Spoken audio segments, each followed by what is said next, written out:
We have to be able to see the value of redemption. A life dedicated to second chances. Young people, they do get caught up, and we have to continue to support them through that. When I sat down with Linda Harllee Harper in March, it was clear this longtime public servant and D.C. native was committed to cleaning up the crime in our city, first by changing lives. It's hard for the public to see.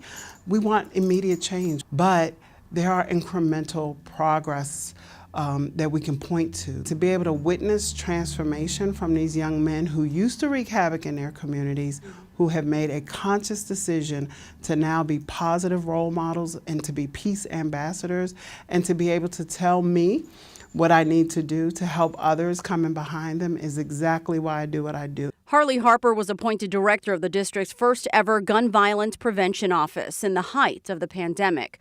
2 years later, she was also tapped to lead the Office of Neighborhood Safety and Engagement, overseeing the Pathways program designed to rehabilitate returning citizens. But with service comes sacrifice. 8:30 in the morning every day for the last 2 years, I've been on a phone call with MPD and with the ONE's office. The mayor joins, the city administrator joins, and we're talking about the shootings from the last 24 hours.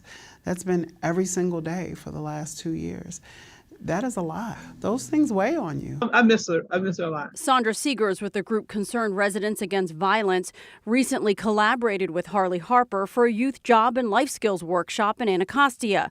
That program is still set for Juneteenth. Nobody's going to be able to do what she was doing and the way she was doing it. If the city continues to go the way she was trying to take it, I think we can get some things accomplished. The mass incarceration that we experienced during the crack epidemic is it's impacted our families, you know, and our men are now coming back home, and we need them in our communities.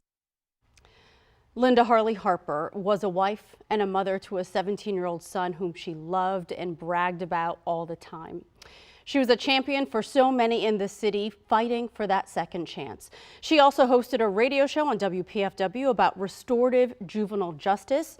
The show was called Led by Love, and Zoe, Les, a lot of folks say that exactly qualifies what she did. She led by love, everything she did here in the city. Yeah, she loved DC, and what we know from talking with her over the years is that, you know, she wasn't just sitting in an office, she wasn't just taking calls, but you would see her out at these community events. If there was a crime in DC, there, she'd be there on the ground talking with folks, trying to find that solution. She desperately wanted that answer. She didn't do so many interviews, sit-down interviews, because she liked being on the ground. And so I asked her about the impact of those 8:30 a.m. phone calls, those daily calls, and the mothers who are crying. We feel it all the time when we go out and talk to our community members.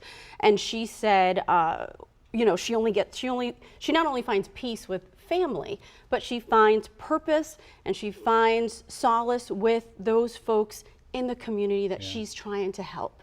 So she goes and actually sits down with the returning citizens, and she sat down with the young people, and she got energy from that and purpose, and to continue doing what she did. She knows how many lives she transformed and how many changes she had a hand in, and so many people in the community, even activists who don't always agree with what's happening in the government, have all said what an impact she's made in the community and how deeply this loss will be felt. Absolutely. All right, Dee. Thank you, Dee.